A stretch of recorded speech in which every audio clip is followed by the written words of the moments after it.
Big Boss season 8 72வது நாளில் முத்து பண்ண விஷயத்தை தான் இந்த ஷார்ட்ஸில் பேச போகிறோம். முத்து என்ன பண்ணுவார்னா, ராணுவ கூட சேர்த்துக்குவார். ராணுவ சொல்லி தான் சேர்த்துப்பார். அதாவது ஒன்று வந்து நான் யூஸ் பண்ணிக்கிறேன், எல்லோரும் யூஸ் பண்ணுறாங்க, நானும் யூஸ் பண்ணிக்கிறேன்டா அப்படி தான் சொல்லி சேர்ப்பார். பட் என்னென்னா அடிபட்டுரும், ஹாஸ்பிட்டல் அந்த மாதிரி ரொம்ப ரஃப்பாக விளையாடுவார். விளையாடும்போது அவர் வந்து தீபக் கிட்ட என்ன சொல்லுவார்னா, இந்த பயலை வந்து நம்ம சேர்த்துருக்கவே கூடாது அப்படின்னு சொல்லுவார். எது முத்து வந்து ராணுவம் நம்ம கும்பலே சேர்த்துருக்கக்கூடாது அப்படின்ற மாதிரி சொல்லுவார். அடிபட்டு முடித்து ஹாஸ்பிட்டலேருந்து வந்துடுவார்.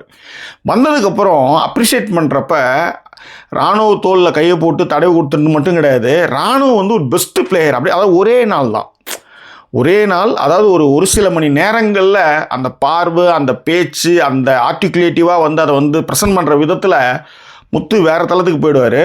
அது என்னென்னா, நீங்கள் என்ன பாராட்டினாலும் அதில் வந்து ஏதோ ஒரு உள்பூச்சி இருக்கிற மாதிரியே இருக்குன்னு வச்சுக்கோங்களேன். நீங்கள் சரியான நேரத்தில் சரியாக நீங்கள் பாராட்டிங்கன்னா பிரச்சனையே கிடையாது. நீங்கள் ஒரு 2 மணி நேரத்துக்கு முன்னாடி தான் ஒருத்தனை வந்து ஏன்டா இங்கே சேர்த்தோன்றீங்க, அப்புறம் அவன் தான் சிறந்த பிளேயர்ன்றீங்க. நிறைய வந்து மாற்றி பேசுகிறது வந்து எந்த வகையில் நியாயம்? பட் அதை இன்னும் தான் இன்றைக்கி நிறைய வாட்டி செஞ்சுருக்கிறாரு, நம்ம நிறைய வாட்டி சொல்லியிருக்கோம். பட் இது வந்து இன்றைக்கி நடந்த சம்பவம், அதாவது 72வது நாள் நடந்த சம்பவம்.